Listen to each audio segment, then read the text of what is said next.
Hello to everybody that's listening and streaming and downloading and bootlegging and welcoming and coming back to the Notmyfault podcast. This is me, Alex G. You've seen me over and over again. You've heard me over and over again. I'm sitting here, and to my right, I got Viddy, president of the Liddy Committee. What's going on? What's going on? We got Mike, a.k.a. the Ball Wonder. Shout the vagina faces everywhere. Landed strip face. A.K.A. the tatted monster. Yeah, I don't know. We're getting there. We're getting there. If you're watching at home, I don't know if you guys can see. He's inked himself with something new.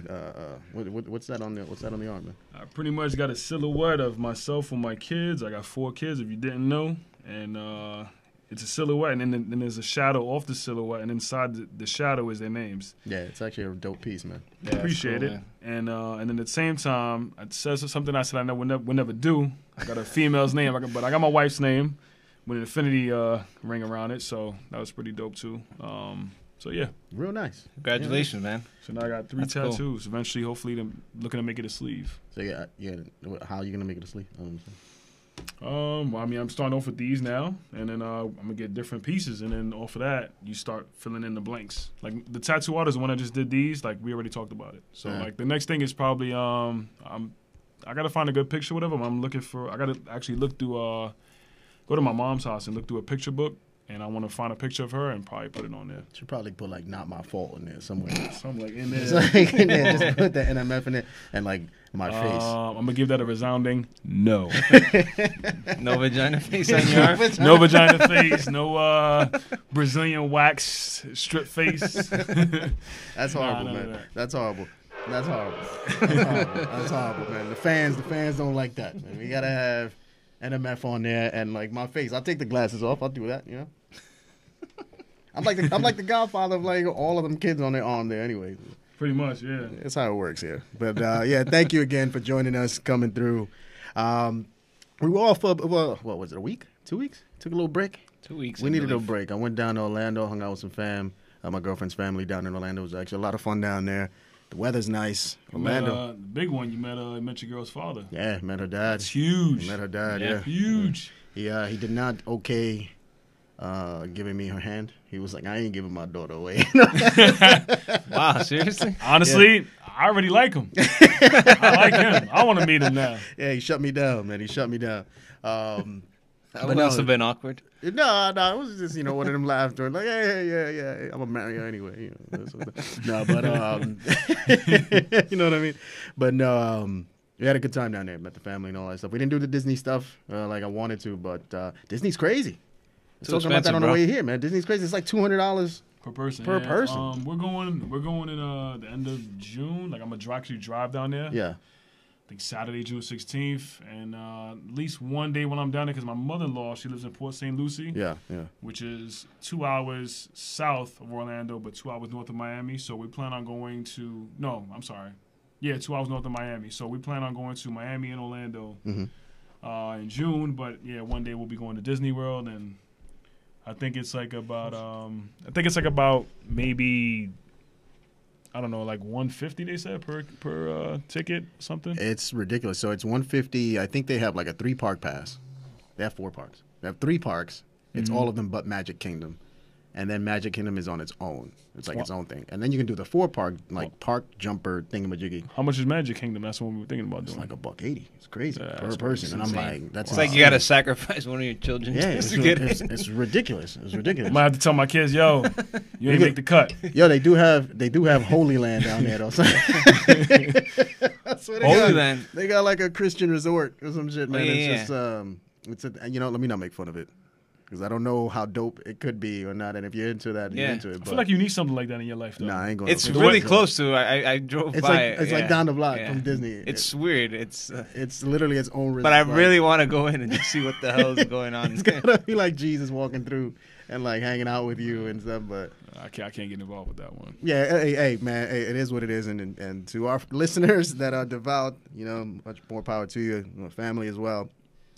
We don't discuss religion. Yeah, we're not gonna go too deep into that, but it's interesting. It's interesting that it exists and so on. And Universal Studios, obviously, we did that. We did the whole city walk and all that, and that's dope. Universal Studios, actually, I would. You go with kids, so do the Disney thing, but for adults, I would say Universal's probably the better play. They got a bunch of cool stuff there. I've never been to Universal. I really want to go, but every time that I've been to Disney World, well, this will be my second time. Yeah. I'm with smaller kids, and I know Universal's not really for. Oh, I mean, they got tons of stuff. Like SpongeBob's Universal. I didn't know he was there. I thought these two all the Marvel own, stuff, everything. All the Marvel. Yeah, but I feel like I wouldn't be able to fully enjoy Universal because I got smaller children with me. Like, there's certain things that I'm like they can't do. You know what I mean? So that's why one day I'll do it, but yeah, like Universal has like the Spider-Man guy, the Spider-Man ride or something. That's supposed to be dope, but it was pretty cool. Yeah, I did that. I did the Hulk. They still got the Jaws. It's all right. The one with Jaws. Like, I don't think they had it when I went. Okay. No, Jaws is always there, but I don't know if that's Universal. Is that Universal? Or? It might be an extent. I'm not sure. I don't know who it is anymore. I might be wrong there. Yeah. No, they definitely. But because the City Walk that you're talking about is like the strip that has all the bars. Yeah. But within it, there's some rides. They had the Simpsons and a lot of the Marvel stuff. But Spider-Man's cool. Spider-Man was pretty cool. Yeah, I mean, it's a dope spot. Right? You're going to have a good time down there. Just know that it does not... Small fortune is okay. Not nice on the pocket. Well, I mean, my mother-in-law, she said something nice. I mean, I didn't ask her to, but she actually said that she'll go half with me. Whatever the total Wait, so she lives in Florida, right? She lives in Florida, yeah. They have resident price, which is better. They pay like $75 or some craziness like that. And I'm gonna look into that. My job also offers something, so I have to look into that too. But I have a friend that I grew up with that she actually moved down to Orlando and she actually works there. So I was actually gonna see if I hit her up and see if she can. Hook me up or something. That'd be dope, man. Because the price point was what stood me. I was like, nah, we're not doing that. So we did a bunch of other things down there. You know. But yeah, it was cool trip. So we took a week off, but we're back. Actually, maybe more than a week off. We're back.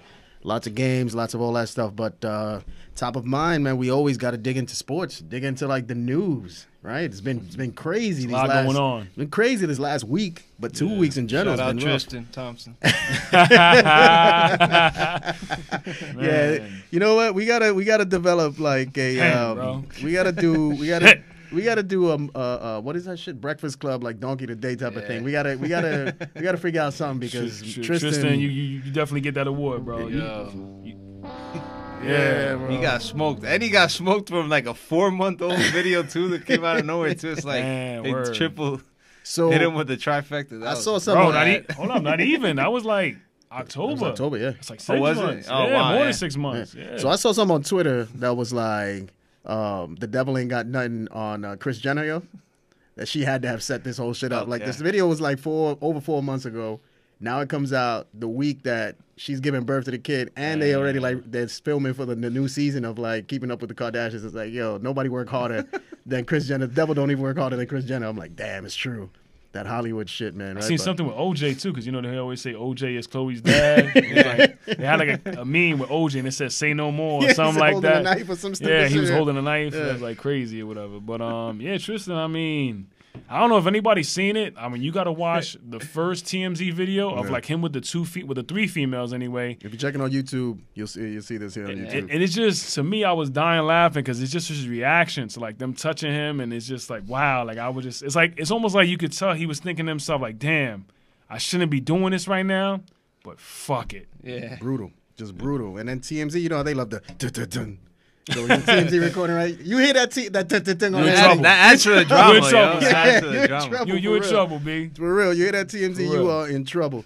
And man, TMZ, and then you see Tristan is like, damn, I'm used to seeing TMZ and DMX. But yeah, man. And then he missed I think was it Thursday or yesterday, he missed Cavs practice because he was there for the birth of his daughter. Wow. So she still let him in the room. Well, she forgave him. That's what I saw on today and yesterday. I saw that she forgave him for the cheating. She blamed it on the groupies, the stupid groupies. And I read that, and in my head, I said to myself, "She's pretty big. It was an IG star, that girl. She was pretty big." Yeah, Chloe. No, the other one, the one that he. She's not big, right? Yeah, she's like the New York scene, you know that stuff. Okay. But real quick, shout out to Victor Cruz. Yeah, we'll jump on Cruz real quick, because he's a positive note. That's a positive note. Yeah. But yeah, so. She forgave him, and my first thought when I saw that, and Melissa, tell me if I'm wrong, she forgave him like off the grab. It was like, oh, it's the groupies. I'm like, homie need to run, yo, because like a girl is not forgiving you that easy. She posted that? You know, I don't know if she posted it. I know it could be like rumors, like people say. Yeah, it could be that. I don't know if she posted it. I didn't see a post.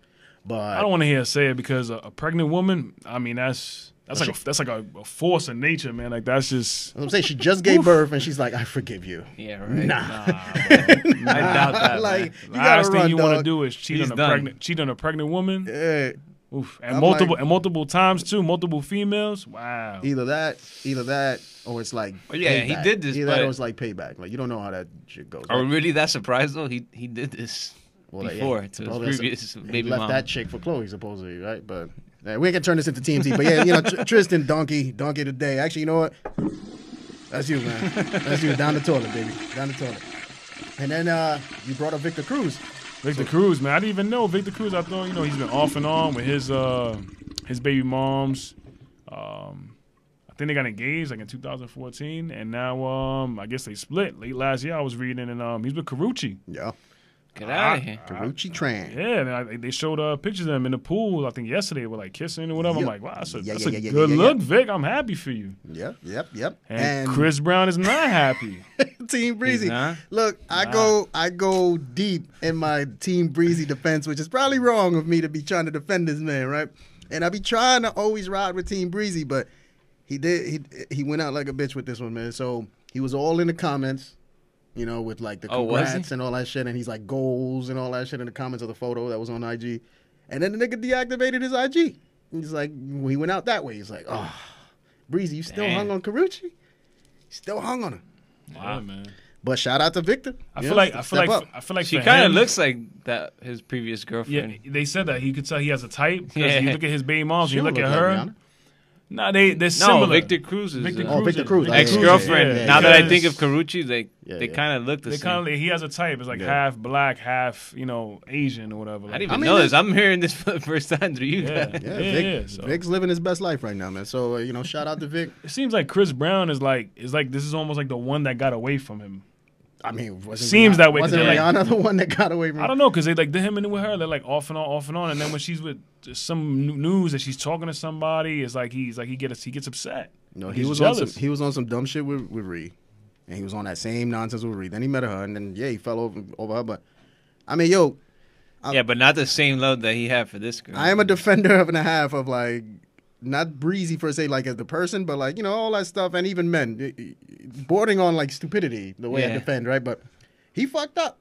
Like he had a baby with another chick while he was with her. Like you expect her to stick around. Like you fucked up. You fucked up. You got to eat it at this point. But that's what it is. And then that's just like the TMZ gossip around sports. We get into like the real sports news. We start talking about the goodies. Our man, Playoffs? Our man, Dez. Our man, Dez was released. I kind of wanted him to sign with the Giants. He's gone. And waive Brandon Marshall. He's gone. That's the way it would have worked, right? If anything, yeah. But I think Brandon Marshall was just. I thought he was gonna get cut. Yeah. I think whatever he said to Shermer and Gettleman, like they like him now. He's worked his way on the team because they haven't cut him yet. But it's a character guy, man. Supposedly, the thing with Dez was old. I think $16 million this year and another $16 next year, and I guess you can't separate from a receiver for $16 million, man. Yeah, I mean, from a corner. Dez's last great year was probably 2014. He honestly hasn't been the same receiver. Yeah, I mean, he hasn't been the same receiver since. It was a catch. It was a catch. I mean, I was hating because I hate the Cowgirls, so I'm gonna say it wasn't a catch. But now he's not there. Yeah, it was a catch. But that's another story. But supposedly, he feels like it wasn't Jerry because him and Jerry Jones are pretty close. I guess Jerry Jones played some type of father figure in his life. Yeah. And it was more like Jason Garrett, the head coach, and Garrett's guys. That's the way Dez said it was, and they led to him getting released. And supposedly Dez wants to come back in the NFC East, but from what I've read, the Eagles aren't interested. The Redskins aren't interested, and the Giants aren't interested. Well, I'm sure he's not willing to come on a discount. So I mean, you know what I'm gonna say though? That's crazy. But the team that I could see him on, it's actually a couple, but I would say Packers. Yeah, I saw that too. 49ers. I can see him on there too as that touchdown because you got Marquise Goodwin, speed receiver. Yeah, but what's their money looking like now that they got crazy cap space. Yeah, 49ers are good. Yeah. So I mean, so I would say 49ers, the Packers. There's another team I was thinking about too. The Panthers, man. Yeah. That's what I was thinking about. That'd be a great look for him too. Just you traded Kelvin Benjamin. They got Funchess only. Funchess only, exactly. You got Olsen. I followed. Yeah, you got three threats right there. I think that actually, you know what? I'm gonna say Panthers might be the best fit. Yeah. So I follow Evan Silva.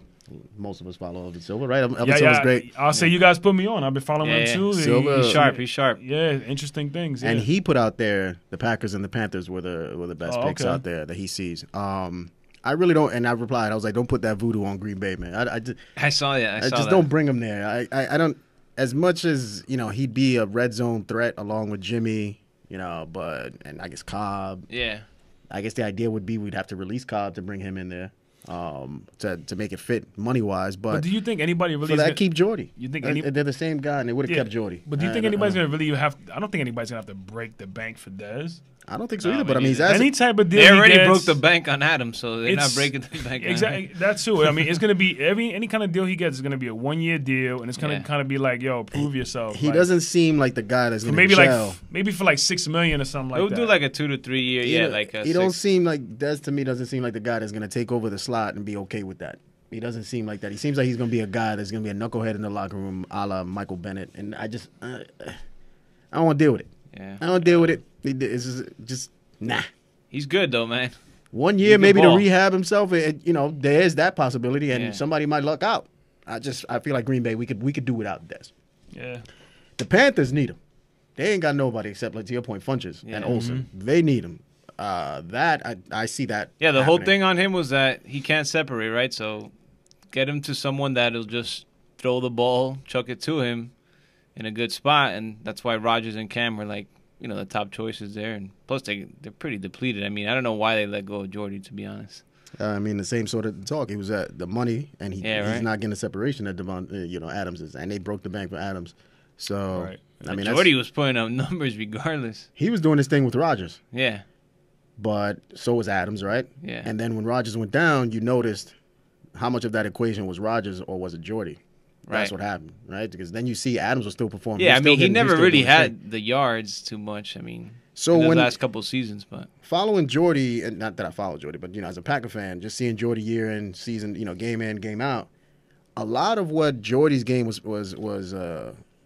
about was running routes well, the timing he had with Rodgers, right? He was there when the ball was going to be there. He was always there. Him and Rodgers were lockstep, and Jordy has this the same Adam Thielen factor where the play breaks down, he's able to get open somehow. He gets there, and then Rodgers dumps it to him. And then Jordy, he's an athlete. He can ball, and he did his thing, But not to diminish Jordy. I hope he does. I hope he does his thing in Oakland too. I am a Jordy fan, obviously, but it didn't fit. The equation didn't fit. It was time to move on. Why they move on and bring in Jimmy Graham? That's another conversation for another day. Because I don't see it. He's gonna get 8 to 10 touchdowns, I think. I mean, he's just a red zone target. Yeah, he's a big guy. He's a mismatch.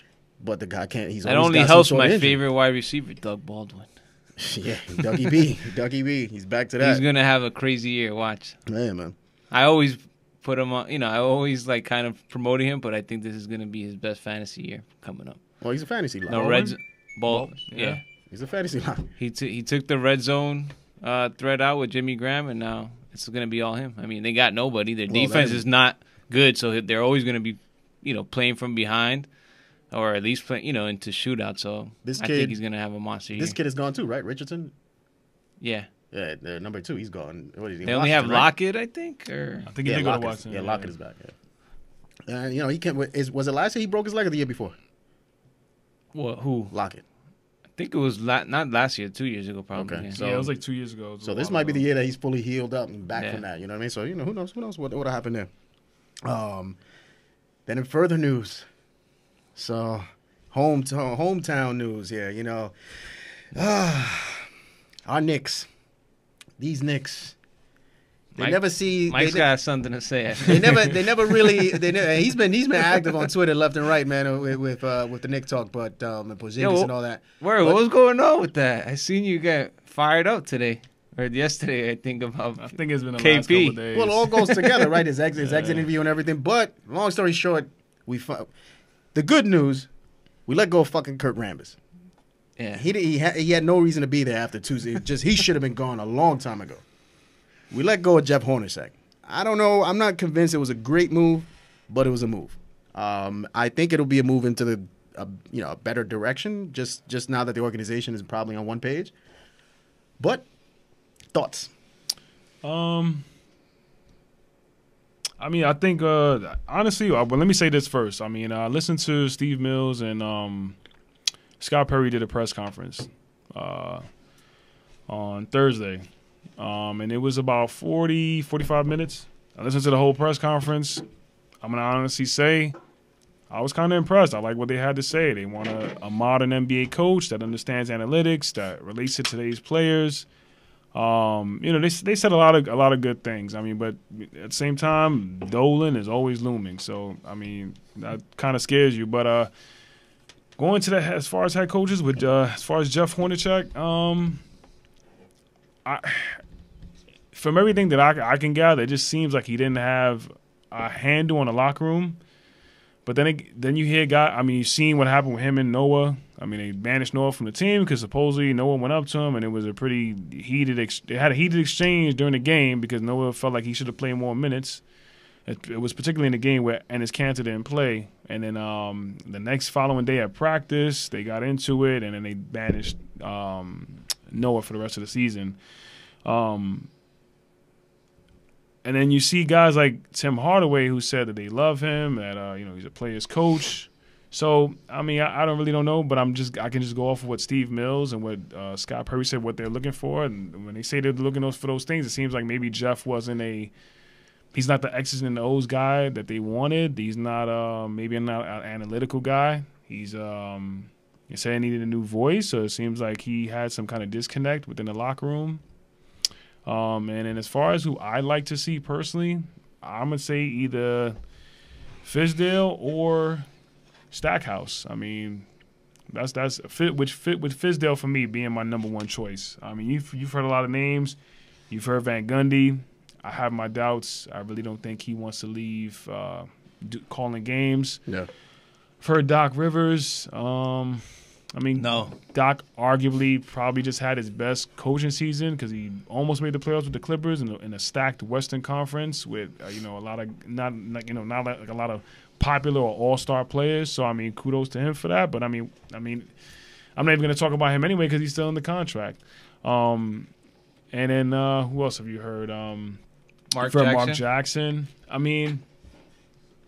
So the craziest candidate. And the Knicks have already reached out to Mark Jackson and Van Gundy and Fizdale. But as far as Jackson is, you see, okay, he had Klay Thompson early, he had Steph early, and he cultivated Golden State into a defensive team. Like their defensive beginning started with him. Yeah. And then Steve Kerr came there, and because I guess when Jackson was there, they played more ISO ball, and Steve Kerr pretty much revolutionized the offense. But he definitely had a hand in helping develop the winning culture there in Golden State. So you see that, you're like, wow, that's a big plus. Golden State for years. I mean, I can remember since I was a kid,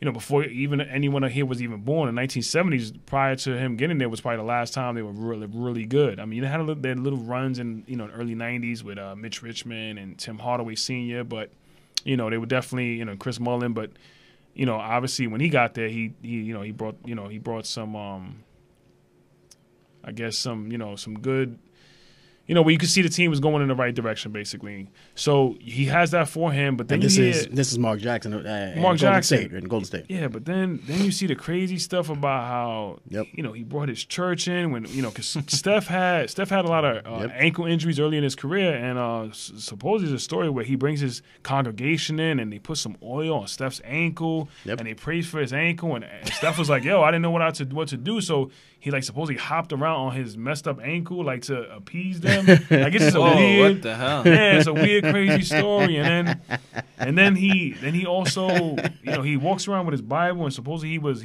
like, it's like if you were a player, he's like he would, how there's some people that they kind of like want to force the Bible, force that on you, and a lot of people get turned off by that. Yeah, it's such an uncomfortable feeling. So he did that with a lot of supposedly the players, and then another crazy thing that he was involved in was the Bible, but he was involved with this prostitute, and then he was supposedly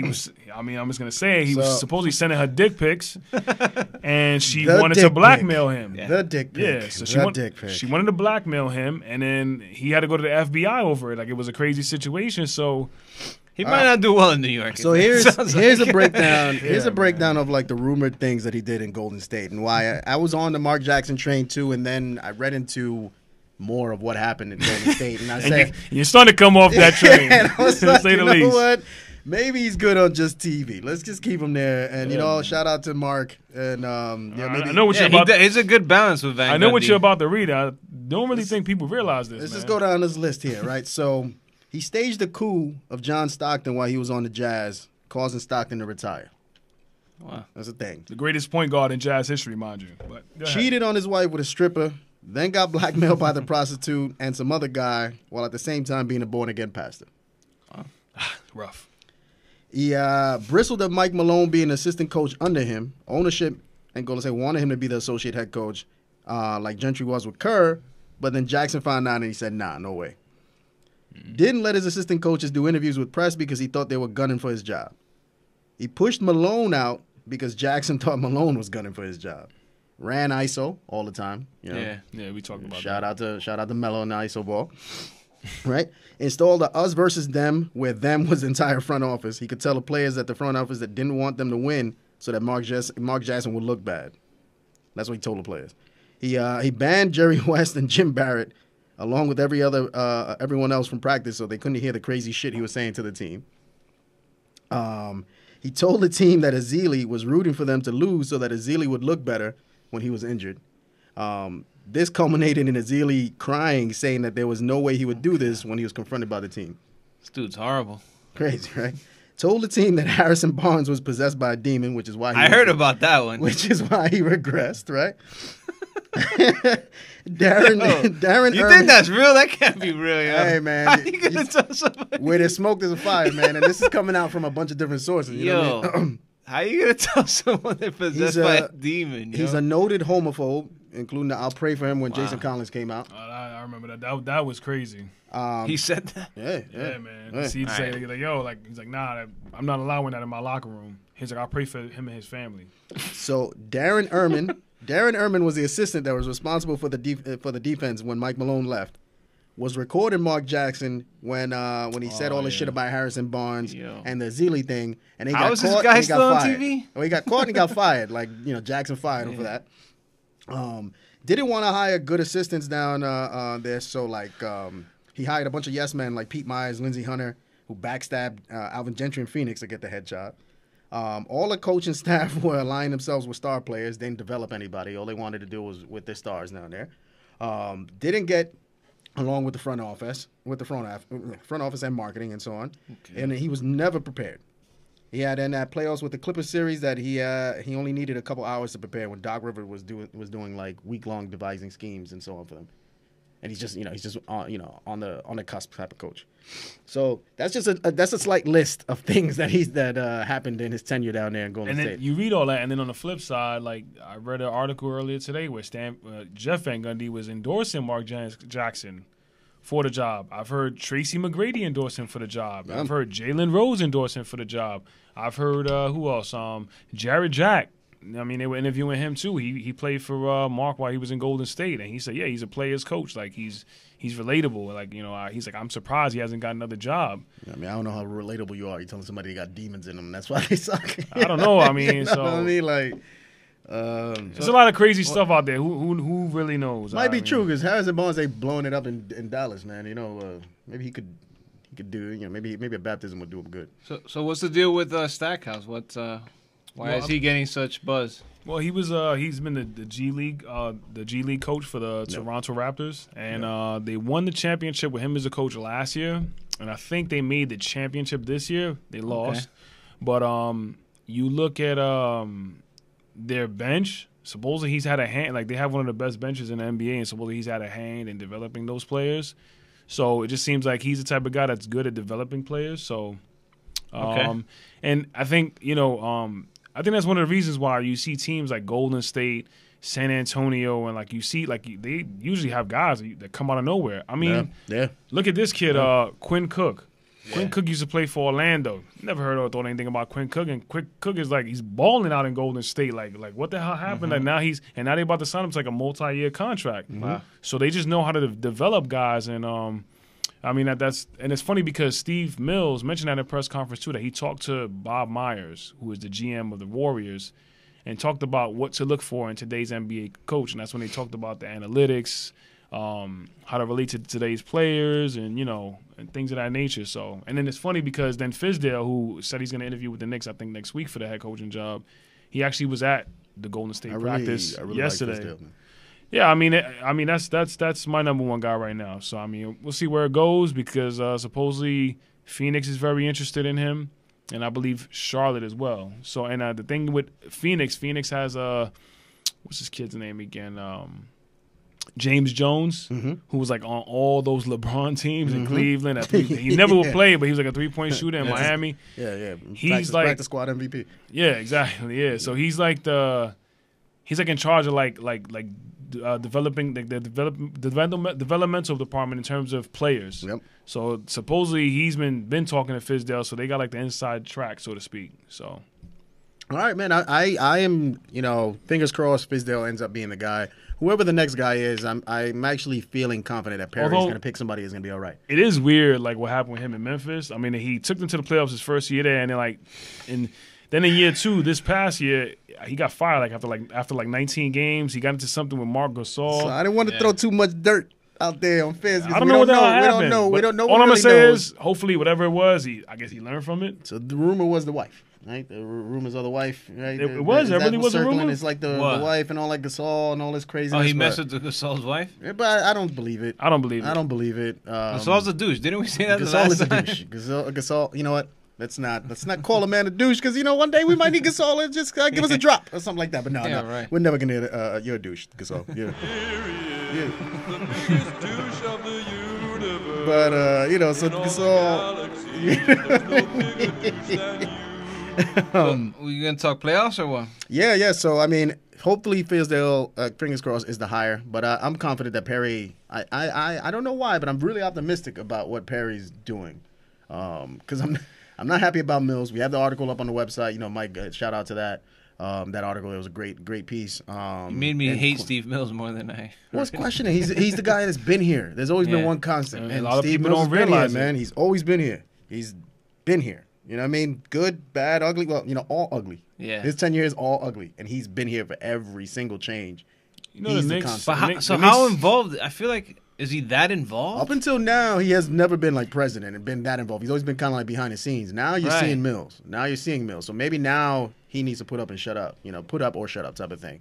But he's been the behind the scenes company guy. Yeah. Is what he's been for I guess. Like Dolan took over for the Knicks in like '99, and since 01, like the Knicks have the most loss out of every team in the NBA. Like it's just crazy. And then Mills, top 10 like franchise in the world, or some shit like that, right? Mills came on in like 03, so he's just been a part of that whole losing culture the whole damn time, man. Yeah, he's the constant. Nothing. Him and Herb. Herb Williams? Yeah, him and Herb's been there. But Herb's been gone for a few years now, though. Yeah, but Herb was always around, too. Herb was one of them company dudes on the bench. That's like, yeah, you got to accept Herb on your bench. Yeah, he was a company guy. And it was just that. But, it is whatever. But before we talk playoffs, really quick on the news tip, let's try to just get it out of the way. Them Yankees, baby. Them Yankees. What's going on with Giancarlo? I mean, that's what he does. He strikes out a lot. He came on a little hot in the opener, right? And then he's kind of falling back to earth. I heard the boos the other night. Yeah. Listen, man, just for the record, I'm gonna just say something to everybody. If you root for a team, whether it's baseball, basketball, football, hockey, soccer, I don't care what it is, man. Like, don't boo players from your team, especially new guys. I mean, they're trying to get acclimated to the city. I mean, he's a California kid who was playing in Miami this whole time. So now he's living in a whole different – it's like another world living in New York or whatever. And the first thing they do is they boo him. Come on, like, knock that shit off, man. That's stupid. Like, you're going to crush his confidence even more. Like, don't boo him. Like, I get you're paying a lot of money for those tickets. Yeah, I get it. But it's like, all right, like, damn, it sucks. You got a good product on the field, man. Just – Yeah, let him ride. Let him ride. I'm not gonna boo anybody from my own team. I don't believe in that. I would never do it. So whatever. I guess there'll be a time where they'll boo Judge. I would imagine. They've even booed Derek Jeter. They booed Jeter. Yeah. So they boo Mariano. Like that's the GOAT. Like so. I mean, you say that. you got to also understand, like, I mean, you can boo Mariano and you can boo Jeter. Anybody could get booed. You know what I'm saying? Like, anybody could get it. It's the New Anybody York could way. get it. I mean, anybody could get it. But I'm with you. I felt bad for the guy because I'm like, damn, it's literally like the second week of the season and you're like already killing this dude. You know what I mean? The lineup is loaded, man. They're gonna get hits. That's not the Yankees' problem right now. With the problem is what you thought was the strength of the team, which is the bullpen. No. Like it's just like Canely, like he's like lost velocity on his fastballs, like 5 miles per hour lower than what it was the year before, and I don't know, man. Like, and Dylan Betances, like he got rocked yesterday again in Detroit. I mean, Dylan, his confidence has been rocked for like 2 seasons already, though. He's been up and down for a while. That's why he lost the closing job. Yeah. I mean, they tried to give it to him, and he lost the closing job. He's been up and down and been somebody you can't rely on. You know. I don't know. It's early, bro. It's early, to though. grind, yo. Yeah, I'm not even worried. I mean, everybody's been with this piping shit about how the Mets are like 10-1 or what, 10-2 or some shit like that. They're hot right now, man. They're hot. Well, they playing I know, man. World Series champions aren't crowned in April, especially the first 2 weeks of April. So let's calm down and Mets started hot last year too. What happened? Yeah, exactly. Talk to me during the All-Star break in July. Though I did see before the season they were giving NL like Cy Young nods to Syndergaard. They were saying he could put it together and do it this year. That staff is pretty nasty, bro. They were saying it. Syndergaard and DeGrom. Harvey looks like he's bouncing back too. He does. He got rocked today, but he's gonna make a good Yankee. He hasn't been the same ever since that injury 2 years ago. He's gonna. Plus, he's kind of was also a douchebag. He's gonna make the Dark Knight. Yeah, he was like doing some like shady stuff, and people weren't. He was out here trying to be Jeter. Let me call it what it is. You ain't Jeter, bro. He was getting ahead of himself. Yeah. He had like one monster year. He was on top. Like with the females, he was trying to be Jeter. You don't get to be golden cop. Shout out my boy Leo. He told me to mention he hasn't been good since 2 years. For 2 years ago. Ooh. Friend of mine that listens to the show. Oh, yeah, shout out. He's like, yo, Harvey hasn't been good for 2 years. All right, so bringing it back home. The playoffs. The playoffs started for the NBA, right? Mm-hmm. Is this opening weekend? Opening tip-off?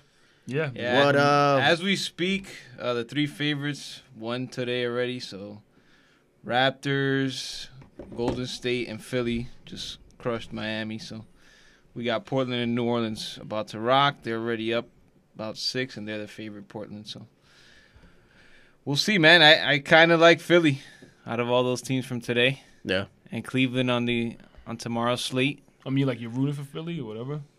I'm not rooting for them, but I kind of like what they did with their team. The whole tanking. It sucked to see Kyrie go down so late in the season, man. Because Boston would have made a lot of noise in the playoffs, right? But he's not there anymore, so it is what it is. They'll win they'll probably win the first. First round winners, I think, are going to be Philly. No, Washington's not coming out. Who's their matchup? Washington and at Toronto. Toronto, yeah. Ugh, that's going to be tough for them, man, to come out of that.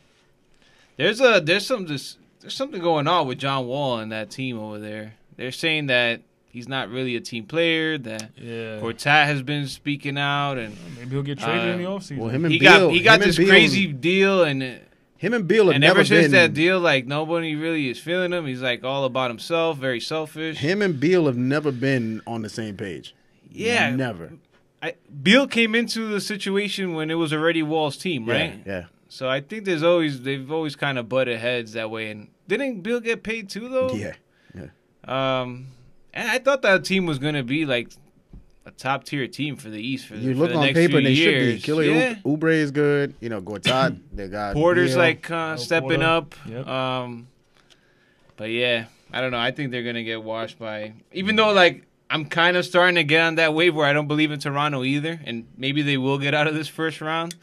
But they don't have anyone that can really guard LeBron. I don't know how they're gonna beat Cleveland. Washington's season was last year, I think. That was their year. Was it when they went all the way and who they lose to? Toronto was it, or was it Cleveland? Last year? Was it last year or the year before? No, last year they lost to Boston, if I'm not mistaken, in the playoffs. It was somewhere. Yeah. It was. That was their year. That was their year, and they choked. But I think they took it 7, right, for the last series. it was something like that against Boston, and they choked. They lost it. Yeah. I'm not saying I'm rooting for anybody, but the teams that I'm going to personally enjoy watching in the playoffs, I'm missing it right now, but Portland is one team that I'm going to enjoy watching because I love Dame Lillard. I think he's underrated. Dame Dollar. Yeah. Him and Hottest rapper in the NBA. Them and I would say Utah, man, because I love D. Mitch. So, and then they're playing against Oklahoma City. Obviously Melo. I'm riding OKC, man. Well, I'm gonna tell you right now. I think that's the toughest matches for OKC. Toughest matchup. I don't think OKC is gonna beat Utah. Yeah, I won't be surprised if they do, losing. but I think that's the toughest matchup they probably drew because they could slow them down. I can see them losing, but Utah I want to see OKC, is one of the best defensive teams. They could slow them down, and if Westbrook's thing is to drive it in, Gobert's not gonna have that. I think he's gonna give him work. I think they could beat him, man, in a 7. I think they will.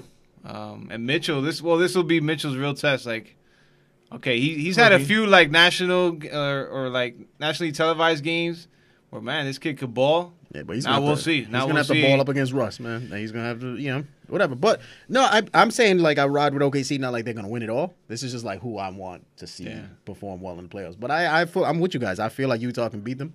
I feel like if they make it past Utah, they're gonna lose in the second round. Shout out Rick Rubio. He's not Ricky no more. He's back. He's back. To me, it's between Houston and Golden State. One of those two teams are gonna be the champions. Yeah. Ultimately, and there's no Kawhi, right? Kawhi's not dropping down from the rafters. He's not coming down a la Sting. Tomorrow you're gonna watch Minnesota just like get exposed by Chris Paul and Harden. So bad. I mean, how could you have those two guys on a team? That it's gonna be nasty, man. Shout out to the baby Wolves. They're healthy throughout these playoffs. I really think they'll take it all. And if Houston fuck around and land LeBron and Paul George next year, it'll be some ridiculousness. That is don't even play. That's not fun. It's fun to watch it if you're a Houston fan. I'll be honest. Like if the Knicks pull that shit off, I'll be happy as shit. I'm like, the NBA is great. You know what I mean? But I don't know enough about Houston's fan base. It looks like they fill the place up. And so, we're gonna call it right here. NMF is gonna call it. East, West, who's coming out into the finals? Calling it today. Finals. Cleveland, calling Houston. It today. In my opinion, Cleveland, Houston. I hate to say this, but I'm gonna say Cleveland and Golden State again. Ooh, it's a 4-peat. It's predictable. We're doing a 4-peat. I was trying to maybe get a hot take, but if I had a real hot take, it would be like Philly. Oof. I mean, I'd rather see Houston and Golden State just to switch it up. Yeah. If I had I would say. I'm throwing the crazy hat. There's in the not ring even right like a real good dark horse that I think. I already know what you're gonna say. I'm throwing the crazy hat in the ring. I already know what you're gonna say. I'm throwing it in right now. OKC? It's gonna be OKC. That would be awesome. Dude. It's gonna be OKC Philly. Boom. I really like OKC Russell Philly Westbrook. in the finals. I would love to see him win a championship. OKC Philly in the finals. He is. That's what we see. If that happens, I'd root for OKC. Me too. Melo shouldn't be starting. Unfortunately, I'm sorry, Melo. You guys don't trust the process, man. You guys he should be coming off the bench. Now, for real. He's like, I'm rooting for OKC. Yeah, fuck the process. Yeah, whatever. Yeah, that would be an interesting series. NMF predictions. You heard it here first. OKC versus Philly because they already had like a little beef during the regular season. You heard it here first. OKC Philly in the finals. NMF calling it today. That would be pretty cool. Some new blood in the finals, man. This whole Cleveland Warriors is like, yeah. And then it's not even that interesting of a rivalry to me. Well, trust the process. Well, you know what? I would say it's not interesting, but like, the fact it's that exciting to see them go up again. Again. I would normally say it's not interesting, but the fact that Russ is so good with the media, like as far as being an asshole, he gets great. But even better, Embiid is in this, and Embiid is he's a fucking that's what I'm saying. I meant Cleveland versus Warriors is not as exciting. It's kind of over. It's kind of over. Like no one really cares because when they play, what's gonna happen? Cleveland's gonna get washed. It's not compelling anymore, man. Hood is not. Even if it's Houston, Houston will beat Cleveland in like 5 games. I think so. I mean, it's just there. Whoever comes out the East, it don't matter. You're gonna get washed. I don't care who it is. Yeah. If it's Houston or Golden State, that's a wrap. Yeah. I mean, so let's hope for the NBA. OKC, Philly, and then segue into trust the process, right? So, the process. Phantom of the process. The Phantom of the process. You saw that match? Yo, he's awesome on Twitter and social media. Follow Joel Embiid. Phantom of the process. We got another big process day coming. NFL draft is upon us. Mm-hmm. It is here. Quick, fast, and in a hurry. And, we've been talking about these top picks. We've been talking about, like, can the Browns really fuck this up, all this stuff. But you know what? We're gonna go, the three of us right now, going to put our heads together. And we can put it out there for our listeners and for everybody on this Not My Fault thing. And they're going to understand how the top 5 are going to break down and why. Well, I mean, for me personally, I got it pinned on my Twitter page, like my top, what I believe is going to be the top 5 picks. So go ahead. I think it's going to be, like you said earlier, where there's smoke, there's fire. Wait. Because they're going to do it. They're going to do it. Cleveland. They're going to do it. Cleveland, you on the clock. Cleveland, you are on the clock. Who are they taking? Who they taking, baby? I'm going to say Josh Allen. Josh Allen. You think so? I think so. They are on the clock, and they're going to pull the trigger. The thing is, like... that's a terrible pick. You know what it is with... And I'm talking shit, because I have no... like, I really don't know which one of these quarterbacks is going to be the best. We could all speculate. Yeah. Look, we can speculate. But early indications are he's not the best of that 5. Supposedly, though, but for the Cleveland climate, the way it is out there, like, he is the perfect quarterback, per se. For Cleveland, yeah. He is the perfect quarterback. Big arm, like a mobile quarterback, pretty much Big Ben, but mobile. That's the comparison he gets, whatever. But I say Josh Allen goes there, and for what it's worth, he got a 35 on the Wonderlic test, which is higher than any other of the other quarterbacks. But yeah, like that's gonna really get you anywhere. Yeah, but they actually retarded stuff on the Wonderlic test. Yeah, I'm sure it is. I mean, I think I might have seen a snippet, if you will. They're like, do flies eat poop? Yeah, yes. Stupid shit. Yeah, yes, you know what I mean. So Allen at 1 and then 4 Barkley. So they're going. I'm sorry. No, it's okay. Yeah, that's a Cleveland duo. That's Cleveland. If they were to salvage the draft, I think they would do that. Well, I'm going to say this. I think the Giants. No, Evan Silver doesn't agree with that. I think at number 2, the Giants go with Sam Darnold. I like that. You know what I'm thinking? And this is what I'm thinking or whatever, Who's right? calling? Brandon Marshall. Yeah. I think me and Al, we talked about this earlier, whatever. I think. See, the Giants, what they're doing is they're making and I'm not saying they don't. I think they do love Saquon Barkley. I love Saquon Barkley. But I still say we take him. Yeah, but I think what it is, the Giants are putting it out there like that because they want Cleveland to take him number 1. And then Cleveland is putting out there that they're going to take Sam Darnold because they're trying to get something from the Giants because they know that the Giants love Sam Darnold. It's like some they're playing chess. Basically that's what they're doing with them. So I say they take Allen, the Giants take Darnold. And both of them are wrong. And both of them are wrong. The Giants need to go Baker. Why? Baker Mayfield is the QB of this class, and that's actually who I got going to the Jets at number 3. I believe him going to the Jets at 3. I see it happening. And then I see the Browns getting Barkley at 4. Although I could see Chubb, making a bookend with Myles Garrett. And then would you be mad if the Giants took Barkley? I wouldn't be mad, but I would say that Gettleman and Shermer, they better say to themselves that Webb is the future quarterback. Okay, because Eli's got maybe 2 years tops. I mean, if a quarterback got 2 years left, you should definitely be trying to get your next quarterback on the roster. You don't wait till like the year he retires or his last year. No, get him now. Like now. It's so who's your favorite quarterback then? From that, I went out on that. I like Baker. I like Baker Mayfield, but I don't think the Giants are going to draft him. But I'll say Baker. Supposedly I read too that Gettleman loves Darnold, but the Giant scouts love Josh Allen. So I don't know. Maybe Josh Allen will go to the Giants, which honestly would kind of scare me. I mean, I wish for the best. Whoever the Giants get, I'm gonna root for them. But I mean, it could be a mistake. And I mean, at the same time, Gettleman said, whoever we select, we got to see like is as a guy that could potentially be a Hall of Famer. And I don't think you can say that about Allen right now. So I don't think they'll draft him based on what he said. And then I think at number 5, going to finishing out the picks, I think the Broncos. I don't know if they make this pick. I think maybe the Bills trade up or somebody trades up, maybe even the Cardinals, the Bills. But I think whoever's at the number 5 spot, that's where Josh Rosen goes. Okay. And I can see at that point, I can see the Broncos. The Broncos might take him. They might trade back too.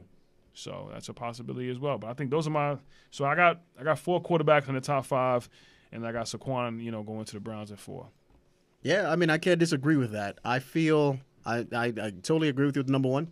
I think Josh Allen is going to be the guy that Browns are going to pull the trigger on. It's really being talked about a lot. Like it's like, and when do you ever hear like, all right, this guy's going to be the first pick in the draft? Like everybody keeps saying like weeks before the draft, and then how many times like, that is the pick. Yeah. So yeah, I mean, the crowd has kind of been saying that Josh Allen's going to be the guy, but for me, what sold it was the Adam Schefter podcast.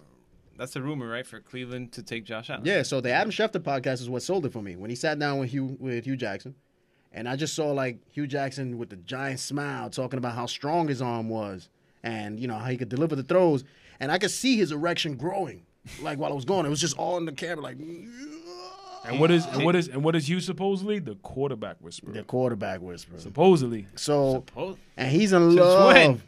Since before when he was with with Cincinnati, when he was with the Raiders, he's a quarterback whisperer. Since he called himself it. And then he goes like run heavy 60% of the time anyway. But whatever. He is the QB whisperer, and he swears. I kid you not. Josh Allen. Kid you not. They asked him the question like, "Who do you like out of this stuff?" And he was like, "You know, it's hard to not be impressed with Josh Allen." As soon as I heard that, I'm like, he has Josh Allen like top of mind. And I said to myself, I just watched it. I watched it and I was like, I said, they're going to do it. They're going to fuck it up. They're going to fuck it up. They're going to fuck it up. Bro. They're going to fuck terrible the coach. the guy had like a 50%, I think it was like 55. I don't have the stat in front of me. Correct me. People correct me if I'm wrong. It was near 50, sub 60% accuracy at JV. Yeah. Like, I mean, in a junior college. You know what I'm saying? Like, and that sort of competition is not, you know, tier one. So D1, what? He could D1 throw a deep football. ball? Is that his thing? Oh, he has a cannon. He has a cannon. He could throw a fastball. But the problem with a dude that could throw a fastball is that they can't put it where they need to be. Yeah, right? I mean, you could throw 100 miles an hour, but you won't get it into the zone, and that's his problem. He won't average get it into the NFL pocket. catch is under 20 yards. Why? I mean, do you really need to be throwing Today? But you know, there's some people, and truth be told, the Browns cleared out Sashi Brown, who was one of the analytics guys who saw the strength in the numbers. They brought in a bunch of them old cocoon goddamn sort of hires. They brought in these guys that believe I don't need numbers. I can see what I see, analytics? and football is football. That's like John Gruden's getting a lot of flack. A lot of bullshit for that too. Like, you don't need an analytics guy. You know what I mean? Analytics guy. What is that? Analytics. We don't need that. I can see it. I know that ball goes fast, and you know what? He can throw a corner route. But you know what I'm saying? That's not today's NFL anymore. And they're gonna get a guy that can't hit the broadside of a barn. You know what I mean? And they're gonna pull him. They're gonna pull a trigger on number one. Maybe I'm wrong. Maybe it's just, you know, they're just lying to everybody, and they're going to pull a trigger on somebody who I think they should pull a trigger on, which is Baker Mayfield. I feel Baker should be the number one of this draft. But would you be surprised if, like, out of nowhere, if Cleveland takes Saquon, number one? I would be. I would be surprised I think that's a possibility, though. I'm not going to totally rule that out. It kind of makes sense, right? Yeah. Like, you get the best running back available, and you still have at least you're going to get Rosen, a third, fourth, or Mayfield. fifth between ranked quarterback. If you really love Allen like that, and I'm sure they love Mayfield too. I'm sure they love Darnold. You're gonna get one of those three guys. It's guaranteed. So yeah, because the Jets aren't going running back. They have to go quarterback. The Jets are definitely going quarterback. You know what I mean? The Jets are getting Mayfield. So you're really just saying that, you know, the Giants are the only people that could probably snag our running back if we don't take him now, but then we miss out on. If they really like Josh Allen, he could probably drop to 4 because the guy, I don't think he's gonna get drafted by the Giants or the Jets. So yeah, I agree. Right? Yeah, he might drop to 4. I agree. You're right. I can see that. Yeah, I don't know, man. I don't know, man. Like if they would literally, we're just stun speculating, me. Bro. They would stun me if it was not Josh Allen. Like I would. It would be really, really, really, really well, surprising. They're probably going to play the field now. They see that Josh Allen's stock isn't that high. And if no one's high on him, maybe they won't draft him and go with someone else or go with the Barkley route and then quarterback for their second pick. Yeah. Yeah. So that's your top 5 here. So my 5, I have the same thing at number 1. I have number 1. I have Josh Allen going to Cleveland. 2. I feel I'm conflicted at 2. I'm conflicted at 2, and I'll tell you why I'm conflicted at 2. I feel like the Giants are going to sit at QB and they're going to take Sam Darnold. I feel like they're going to do it. I agree with you with that. However, I feel there's a strong chance that they trade down. I feel like someone's going to make the jump that wants the Barkley. Who wants Barkley? Tampa wants Barkley. I see a situation where the Giants will come down, get something from Tampa, take their first rounder, possibly another second or third rounder in next year's draft. It's going to cost more than that because Tampa's at number 7. So if we jump from 7 to 2, nah, you paying more than that. I feel Absolutely. I see a scenario where Tampa jumps up To get the second pick in the draft? to get Barkley because they're not landing Barkley. Barkley's not getting past the Colts. So supposedly the Colts love Chubb. if Barkley's there, you think they love Chubb that much? That was my hot take for maybe the Giants take Chubb. If Barkley's there, you think they love Chubb that much? I think Chubb is he's a freak spark athlete and everything. He's great. He's great. It's between Chubb, Barkley, and Nelson. So if I'm the Colts, I'm thinking I love Chubb because I don't think Barkley's there. But if Barkley's on the board, you tell me that you're not going Barkley over Chubb? He's not landing to Tampa Bay. So Tampa needs to make the move. If they want Barkley. They're that sold on Barkley. And it might not happen. I mean, because the asking price is high to come up to 2. But I think that's where they're going to make it. Because the Jets are not trading out. The Broncos possibly might trade out. I can see the Broncos trading out. But if Baker's there for the Broncos, I see them taking that. I can see even the Colts, again, number 6. I can see them trading back and getting more picks. Possible. That'd be the smarter move for them. Because I think they can deal with a day 2 running back. I'll say this, though. I mean, I keep seeing that, and I see this on Bills, the Buffalo Bills, that beat reporters that, they keep saying, they're gonna give the Giants, 12 and 22, and I'm like, that's not enough. That's not enough. For number 2, right? No, and this is a draft where I've read this time and time again between all the evaluators, the writers, they've all said that the difference between the 22nd pick and like the 60th pick, it's not much of a difference. Right. So it's like, okay, you're giving us a second first rounder, but that's possibly a guy I can get in the second round.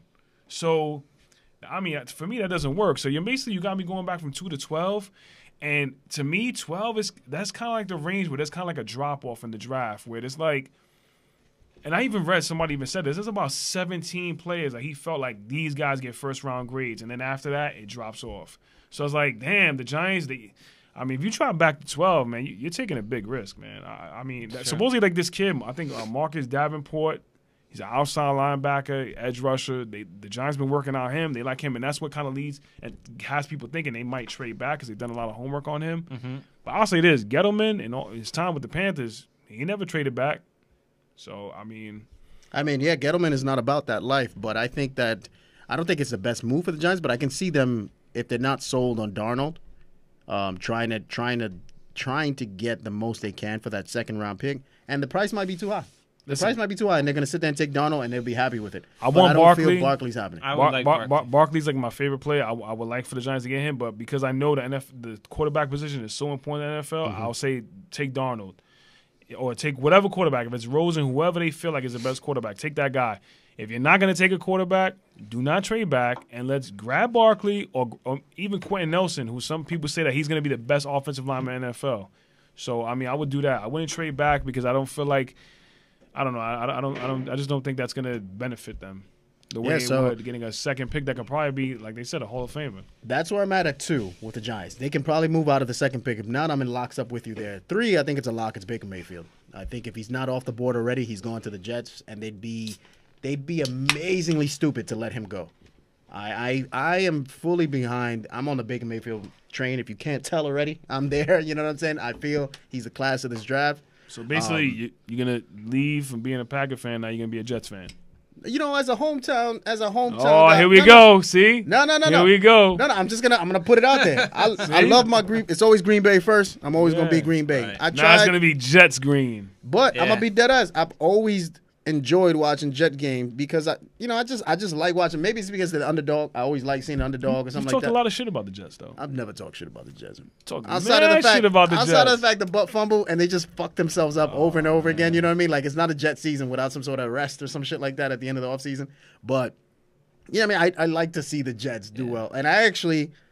This is truth, 100%. I've gone to Giant games. I've gone to Jet games. I enjoy going to Jet games a lot more than Giant games because the crowd isn't so stodgy. And the fans are more relatable. They're a little more fired up. Yeah. And just angry. Yes, excuse me. They are very angry. Younger crowd because they kind of got sucked in during that Rex Ryan era when the Jets were really hot.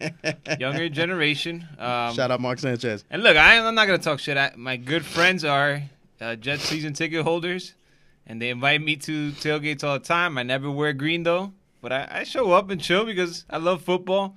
and they got a TV out there, Rocket. But yeah, it's Giants all day, and Giants games are way better than Jets, in my opinion. And then I see much more humble crowd. So I see the Jets taking Baker, and I think that's going to be great for the Jets to have Baker down there. I think he is the franchise guy. That's the guy you're building around. And then going from there, 4, lock it up. It's Saquon for the Browns again, which is if they're going to salvage this draft is that they get Saquon at 4. And 5, Josh Rosen. That's fine. Though, Lamar Jackson's out there, and I mean, I don't know what it's going to take for somebody to take the chance on the guy. He's more of a runner, I think, but they're projecting him to be more of the Vic-ish kind of QB. But will he go in the first round? He's not Vic wasn't a bad QB. You get what I'm saying? Like it's a great comparison to have. You think he'll go in the first round? I think somebody late will take a fly on him. Why not? Who? This is Jackson. Yeah, he'll definitely go in the first round. Yeah. I think so. And he's out there. I mean, Josh Rosen is. If Josh Allen gets drafted top 5. It'll be a crime against Lamar Jackson. You know what? Especially if the Giants grab a quarterback at 2, because you still got teams like the Dolphins, the Cardinals, who else? The Bills. Those are 3 teams that are looking for a quarterback, and right now they're on the outside looking in. I can't even think who's the Cardinals starting. Oh, it's this guy. Stanton? No, they just brought somebody in. Sam Bradford, right? Sam Bradford. Yeah. He just signed a 1-year, $20 million contract. His fucking knee if his knee can hold up, But they're looking. Obviously, he's a good game manager. Quarterback. He's good if his knee can hold up. He's got a problem with his knee, man. That bone on bone is a problem, man. So that's my top 5. You got any change there? Anything that any outliers? Anything? Because I think it's pretty solid. I think those 5 are fine. My only hot take would have been maybe Chubb going earlier than we're suggesting. Maybe in that top 5. Yeah, it's possible. But otherwise, I would love to get Barkley, man, as a Giants fan. Yeah, I mean the guy could catch, and I'm looking at it like from a fantasy perspective and how important running backs are. Kind of again, it seemed like it was. Wide receivers were the most important piece. Yeah. And now kind of running backs are reemerging with, the Todd Gurleys, David Johnsons of the world. Yeah, man, give me a guy that could catch 60 fucking balls. Dude, I still stand by my give me 1,000+ yards. I mean, not probably 2,000 yards. Yeah. I still stand all purpose, right? Yeah, all purpose. Yeah. I still stand behind my take from a couple weeks ago. You guys don't get the Barkley or that sort of thing, or a Chubb or something like that. And it's immediate impact, I feel like, and I'm all for that. I feel the Le'Veon market is going to be ripe. Because it looks like rookie running backs are joining this league and playing. What, Le'Veon to the Giants? You get a 28-year-old Le'Veon next year, man. It ain't a bad look, man. You got to pay Odell and you got to pay Landon Collins next year. It's not going to happen. I don't know, man. I honestly... Even if they let go of Eli, all the slander and hate Odell's been getting, I'd rather pay Odell and keep him here. Absolutely. That's my guy, man.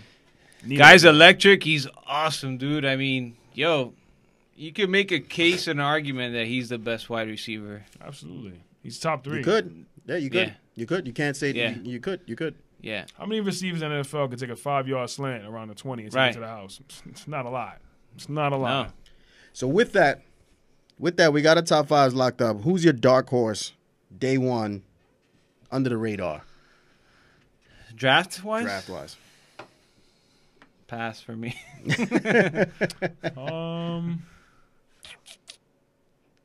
I guess I'll stick with what I said before. Like that kid Marcus Davenport, the one that's the guy that the Giants are supposedly looking at. And he's edge rusher, outside linebacker, can drop back into coverage because now they're playing the 3-4. I'd say probably him. No, stick with him, Marcus Davenport. Yeah. I can't say dark horse. I'm just saying dark horse in terms of somebody the Giants can get. Yeah.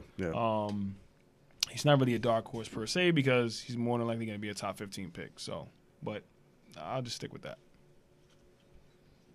Wow, who do you got? So I was gonna go with the receiver from Maryland, but I don't think he's that much of a dark horse. I think he's a solid day 1. Jesus, and I'm struggling right now to remember his name. So on the spot. What about that kid DJ Chalk? Another wide receiver. They're saying that they got the game like a 2nd-round grade, but a lot of people think like he might be the best receiver in the draft. DJ Chalk. DJ Chalk, yeah. What school is he coming out of? I actually gotta look it up, or whatever. Because I'll be honest, I'm not paying attention to wide receivers the way I am other positions. because this, from everything that I've read, this is not a deep wide receiver class. LSU is where Chark is coming up. Chark, So yeah. I don't know what. Yeah, some rankings I see. The first wide receiver doesn't go till like 16. Calvin Ridley from Alabama. Yeah, it's not a deep wide receiver class. Yeah, and everyone's on the consensus was that Calvin Ridley's the guy. But this guy, this kid DJ Moore, projected round 2-3. I think he's a dark horse day one receiver that super spark athlete. He's got all the intangibles there in terms of like receiving the edge marks, right? Ran a great 40. What is he? He's 6 feet 210. Yeah, he ran a 4.42, I should say. So Solid. I think he's a solid day one sneak in, get somebody is going to be legit. But I mean, who knows what's going on draft wise. It's fun to watch though. Oh, it's going to be very exciting. I mean, the only bad part about the draft is that it's going to be in Dallas, cowgirl country. I mean, that's the one thing that I'm not looking forward to. But I am definitely very excited about the draft. About 10 days away, so yeah, it should be exciting. All right. Wow, that's it. Yeah, man. Today's what, the 14th? Yeah. And it's 26, so 12 days. Wow. Yeah. Yeah, 12 days away. So we'll have a deeper draft blowout, I guess, just before the draft. Our final say on I guess the complete first round, whatever. Maybe even not complete. We'll see. Maybe half the rounds. The important picks, because some of that stuff is really sleepy. But we'll do that. But with that said, thank you guys for joining us.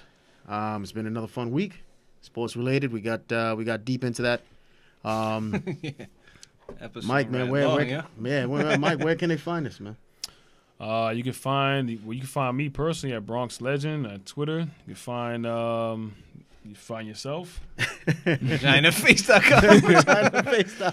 Yo, that's the best opening. Can we just end the episode after that opening? That's usually where even when I rewatch it or listen, I just find myself cracking up when I see that. You can find me down. Don't holler my name on Twitter. There you go. NMF.com. Never doubt. The don't holler my name. Is it don't holler with the E or is it the number 3 at the end? It's a long story. It's really an E. Okay. But I got hacked one time on Xbox. I got one of those DMs where, hey, you could get free Xbox coins, and I was like probably high or drunk or something. And I clicked it, and minutes later, somebody from Europe took my account. I was suspended for 30 days, and I had to change my name. Yeah, to change the on name on Xbox. All right. But it's with an E. So it's definitely all right. It's very original. Like every time I put that name, I never get like, oh, someone has this name. No, it's easy to put in. So at don't holler my name on Twitter. Yeah. All right. We cool. And then always it's at Notmyfault FR on Twitter, Instagram, Facebook. You check us out there. Check us on YouTube. Same thing. Website is NMF Pod. I just got this dope T-shirt from the website. Oh shit! Look at that. So hashtag I got not my the same fault. Shirt, exactly. green and orange, but it's in the wash. So. It's in the washer. We're doing big things. We got sweaters, sweatshirts, all that stuff. Check it out, NMFpod.com. Episodes are hosted there, and also our blog content. We have tons of stuff that goes up on the website there. Again, thank you guys. It's been real. Deuces. Later.